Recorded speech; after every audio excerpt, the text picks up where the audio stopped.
In the closing years of the Old West, few names stirred up the imagination of Arizona Territory, quite like Augustine Chacón.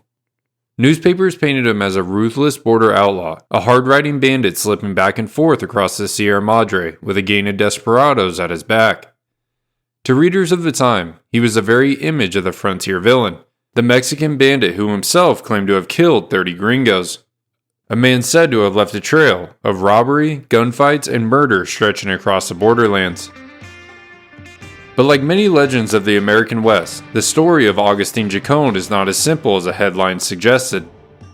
The deeper one looks into the records of the time, the more the legend begins to unravel, revealing a far more complicated and far more revealing story about crime, rumor, and the power of frontier newspapers to turn a man into a myth. And just a heads up, my Spanish is terrible. Well, let's get into it, shall we? My name's Steven, and welcome to Wild West Deep Dives.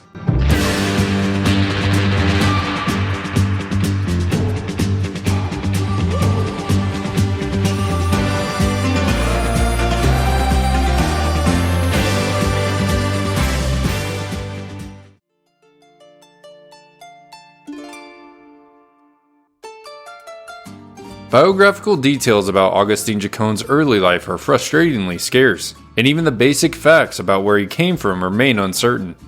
His grave marker lists his birth year as 1861, but beyond that the historical record grows thin. Some territorial newspapers later claimed he had been born in the Mexican state of Chihuahua, and had relatives living in the Mimbres region of New Mexico Territory. Other accounts, including those cited by Graham County historian William Ryder Ridgway, places his birth in Arizpe, Sonora. A resident of early Solomonville, Leos Rios, later recalled that Jacone and his brother-in-law once visited Rios' father's ranch in Divisadero, Sonora, when Rios was still young, suggesting that Jacone spent at least part of his early life moving through the ranching regions of northern Mexico. A few other fragments of information suggest what his early working life may have looked like. Jacone was reportedly employed for a time as a peace officer in the mining camp of El Tigre in Sonora, just south of Agua Prieta. Other accounts describe him as working as a vaquero, riding the borderlands as a ranch hand.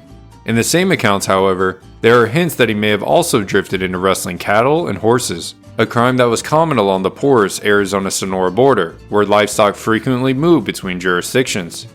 Still, these suggestions remain largely anecdotal. The surviving records offer little in the way of official charges, arrests, or documented incidents connected to Jacone during these early years. The event that truly brought Augustine Jacone into the public eye was a robbery in the mining town of Morenci and the killing of Pablo Salcido. According to many of the later retellings, a posse eventually surrounded Jacone somewhere in the rough country near the mining camps. Among the men present was said to be Deputy Pablo Salcido, who reportedly knew Jacone personally and attempted to negotiate. Salcido tied a white handkerchief to the barrel of his rifle and called for a parley. When he stepped into the open to speak with the outlaw, Jacone fired from concealment and killed him. Or did he? Author David Grass, in his book, The True Story of Notorious Arizona Outlaw Augustine Jacone, carefully examines the events of Jacone's life in remarkable detail, working through the record piece by piece. It is a thoroughly researched and well-documented biography, and well worth the read. However, when Grass analyzes this particular incident and the lead-up to it, he presents a version of events that differs significantly from the commonly repeated accounts. Jacone's name doesn't really surface in the territorial press until the Morenci affair on the 17th of December, 1895, and that timing matters because it explains almost everything that follows. Before that moment, he's not the headline villain of Arizona journalism. After it, he becomes the convenient name a hungry press can attach to virtually any unsolved or half-explained crime along the border. According to Grass's reconstruction, the Morenci incident begins as a late-night robbery at Mrs. McCormick's mercantile around 12:30 a.m. The clerk, Paul Becker, returned to the store after dinner and ran into two masked men, one with a revolver, the other with a knife. Becker resisted and was struck in the forehead, then restrained and robbed of about $50. When they forced him toward the safe, he grabbed a revolver and a struggle broke out. While he fought the gunman, the second attacker stabbed him repeatedly, neck, arms, and a deep wound in the lower back. Yet Becker still managed to break free, vault the counter, and run to the nearby saloon with the knife still lodged in him. By morning, Deputy Sheriff Alexander Alex Davis followed the blood trail away from the store, evidence that at least one of the robbers had been injured during the struggle. That trail led roughly 100 yards to a house owned by Santiago Contreras at the base of a hill. When Davis and 2 local youths approached, they spotted 3 men moving around the building and starting up the hillside. From here, the story turns into the kind of chaotic, witness-contradicted sequence that frontier papers love to tidy up after the fact. Who fired first is unclear. Early reporting didn't agree, and even Davis's own account about being fired upon without provocation doesn't settle it. What is consistent is that shots were exchanged as the suspects scrambled up the hill, and one of Davis's bullets dropped a tall man in a light coat and a hat, wounded but not captured. This is where Pablo Salcido enters the story, and where the case acquires the emotional fuel that later turns into a full-blown legend. Salcido, described as a saloon keeper, not a deputy, joined the response when Davis called for help. Davis allegedly warned him to go home and get a rifle, but Salcido charged up the hillside anyway with only a revolver. One of the fleeing men stopped, braced a Winchester on a rock, aimed carefully, and fired a single shot that struck Salcido in the forehead and killed him. In a mining town, with a man dead in the open and the killers disappearing over a ridge, the event instantly becomes more than a robbery. It becomes a community demand for payback. What happened on the far side of the hill is exactly the sort of gap that later mythmakers exploit. Grass points out that it was never fully explained in the press or even clearly illuminated at trial.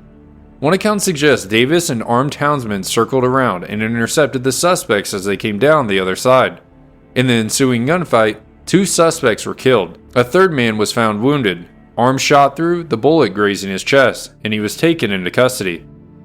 Notably, when this survivor was captured, he did not have a weapon on him, which immediately complicates the neat newspaper version where one named villain commits every act in a clean sequence. The surviving prisoner is where the Jacone story truly begins. The Graham Guardian identified him as Augustine Jacone, about 39 years old, and described him as a, quote, believed to be the man who killed Pablo Salcido. That phrasing is crucial. Belief, not proof. Attribution, not certainty. But the practical reality was even simpler. His companions, later identified as Luna Polar and Leonidas Morales, were dead, and the territorial's press and public wanted someone available to punish. Jacone was the only surviving suspect left to absorb the whole weight of the outrage. From that point forward, the mechanics of yellow journalism do what they always do. They grab the only usable name and start retrofitting it onto crimes that predate the event, crimes occurring far away, and crimes committed by people who are either unknown or already dead. Once Augustine Jacone is in print, he becomes a ready-made answer to every unsolved robbery, every stage holdup, every murder with a vague Mexican bandit description. It's not that newspapers proved that he had been rampaging through the 1880s and early 1890s. Rather, the Salcido killing gives editors a hook, and suddenly older crimes are relabeled as Jacone's work, because the public now recognizes the name and wants continuity. This is how the legend quickly blooms into the familiar outline. A border bandit riding out of the Sierra Madre, raiding Arizona, then vanishing into Sonora. A man with notches on his gun, a gang leader who did most of his mischief north of the line, a ruthless killer blamed for stage robberies, town raids, and murders that the record can't substantiate. The Morenci case supplies the spark, but the later stories supply the wildfire. Each retelling adding more places, more bodies, more dramatic details. Even the outlaw becomes almost supernatural in reach. Grass's central point is that this inflation wasn't an accident, it was a system. Once Jacone was charged in the aftermath of Salcido's death, the case and the coverage stopped being about careful sorting of facts and became retribution and a narrative. Whether Jacone actually fired the fatal shot becomes secondary to the larger social function he now serves, the living symbol of border crime. If the territory needed a name to pin its fear and anger on, the only surviving suspect for the Morenci robbery was the perfect vessel. After the gunfight and Salcido's death, he was tried, convicted, and sentenced to hang in Solomonville. But in the weeks leading up to his execution, Jacone wasn't just waiting, he was planning. He had a reputation for charm as much as trouble. Tall, lean, heavy-haired, and the kind of man people remembered.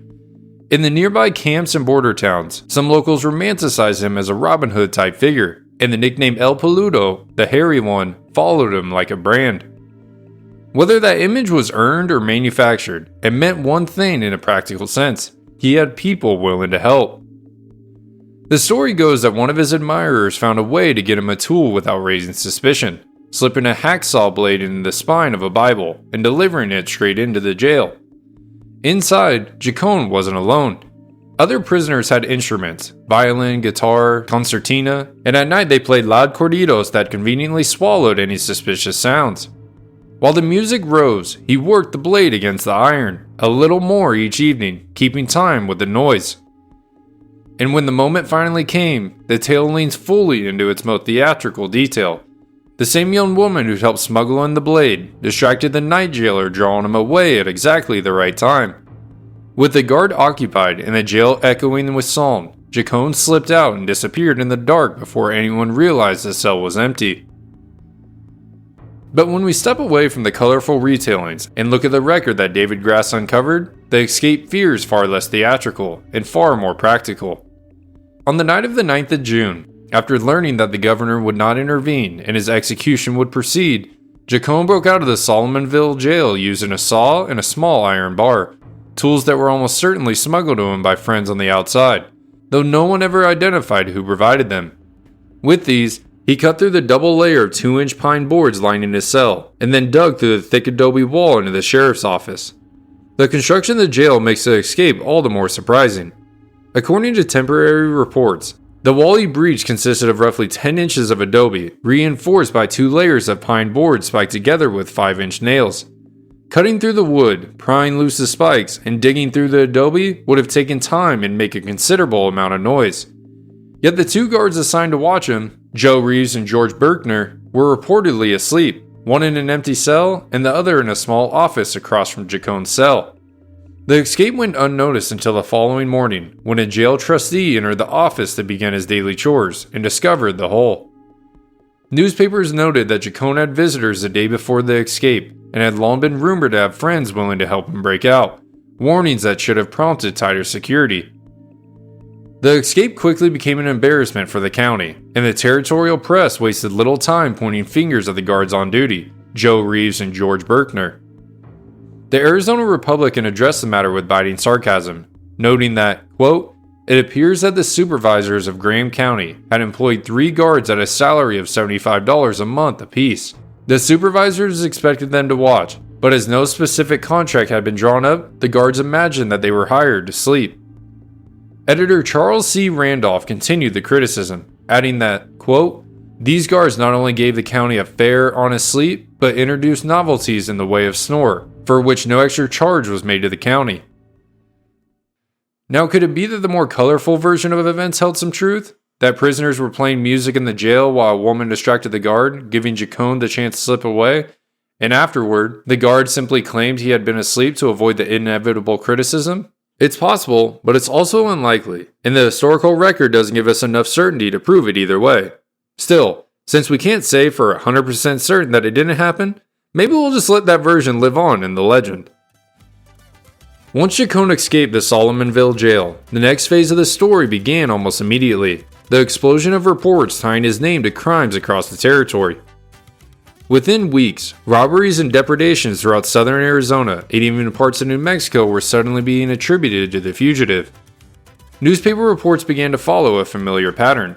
A group described vaguely as a party of Mexicans, horses missing from a ranch, a posse organized, and then the quiet suggestion that the culprits were believed to be led by Jacone. That phrasing appeared again and again. It allowed editors to connect his name to a crime without ever identifying a source or presenting evidence. Soon the list of accusations grew longer with every retelling. Jacone was blamed for events such as the Blue Nose Canyon fight, the Morenci Laundry House murders, the New River Station murders, the Eagle Creek killings, the Guthrie Tent Saloon murders, among many more. The catalog continued to expand as time went on, and if these accusations had been accurate, it would have meant that Jacone was directing a gang responsible for a staggering number of killings and robberies across an enormous stretch of territory. Yet the historical record does not support that conclusion. In case after case, the people closest to those incidents never mentioned Jacone at all. Contemporary reports from the scenes of these crimes did not identify him as a suspect. Witnesses did not name him. Court records do not place him at those events. I'm telling y'all, read David Grass's book if you want more info. He goes into every detail of each of these events stated above, and not a single one of them had to do with Jacone. But that didn't stop the newspapers from saying he was directly involved. By the turn of the century, the process had taken on a life of its own. Newspapers across the region, and eventually across the country, began repeating increasingly dramatic claims about the outlaw. Stories described him as a leader of a gang of border bandits, responsible for dozens of killings and robberies throughout Arizona and New Mexico. The more these accounts were repeated, the more they hardened into accepted fact. In reality, much of the narrative rested on speculation, rumor, and the willingness of editors to fill the gaps in the records with a name that had already sold papers. By 1902, the legend had grown so large that Jacone was described as a fugitive wanted in nearly every county in the territory, with exaggerated body counts and even rumors of large bounties on his head. Reports placed him riding across the borderlands with various companions, sometimes linking him with other fugitives such as Burt Alford, the same one mentioned in my episode about Bill Downing. Yet, the details changed from one article to another, and the sightings often contradicted each other. What emerged was less a clear trail of criminal activity than a fog of rumor in which Jacone seemed to be everywhere at once. By the early 1900s, the Arizona Territory had created a new force specifically tasked with dealing with men like Chacón, the Arizona Rangers. Captain Burt Mossman, who had been placed in command of the unit, believed that a direct assault on Jacone in Mexico would almost certainly fail. The outlaw was thought to have friends and safe havens across the border, and previous attempts to capture fugitives in that region had often ended badly for the pursuing officers. Instead of relying on a raid, Mossman chose a different approach: deception. To carry out the plan, Mossman enlisted the help of Billy Stiles, a known outlaw who had previously ridden with Burt Alford and other border bandits. Stiles managed to establish contact with Jacone through acquaintances in Sonora, and gradually gained his confidence. Eventually, he sent word that he knew of an easy opportunity to steal horses from a ranch north of the border near Naco. A meeting was arranged, and when Jacone arrived, Stiles introduced Mossman as another outlaw who would be joining the raid. The three men rode together toward the ranch and camped for the night, waiting until morning to move on the horses. According to Mossman's account, the tension grew as dawn approached, with Jacone studying the supposed outlaw with increased suspicion.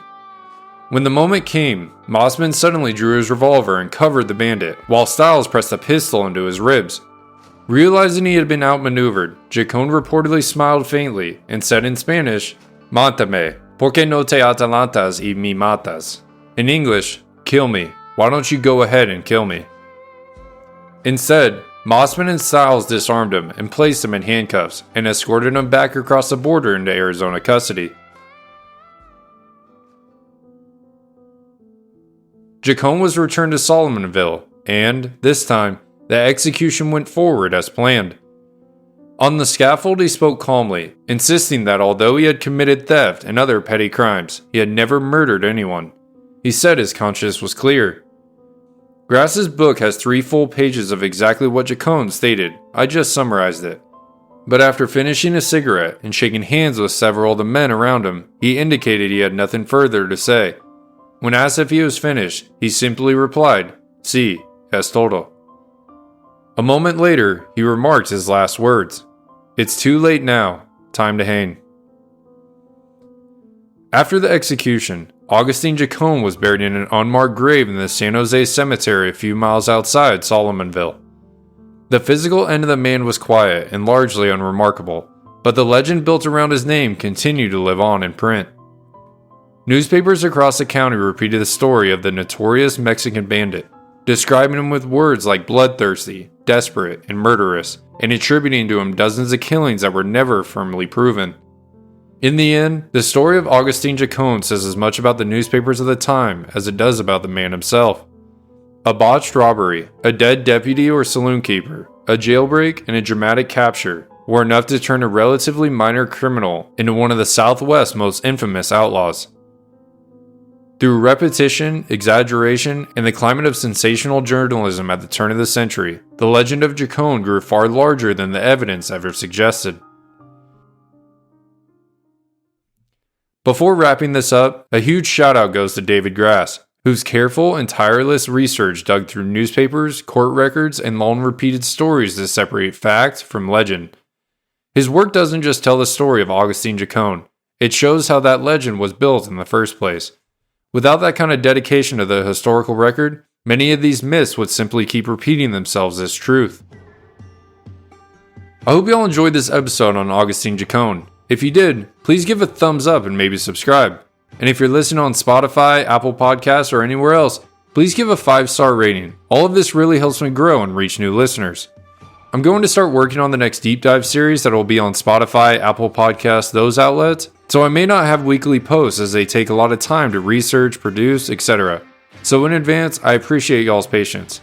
I've thought about posting the video of the Bass Reeves and Joe Meeks series, but it won't be a done up video like others, it would just be the audio. Thank you for all the amazing support, and if you want to support the show further, join the membership family. It's just $1 and you'll get access to bonus content like the Honeywell gunfight. We will see y'all next time, and remember, when in doubt, shoot straight, shoot fast. God bless.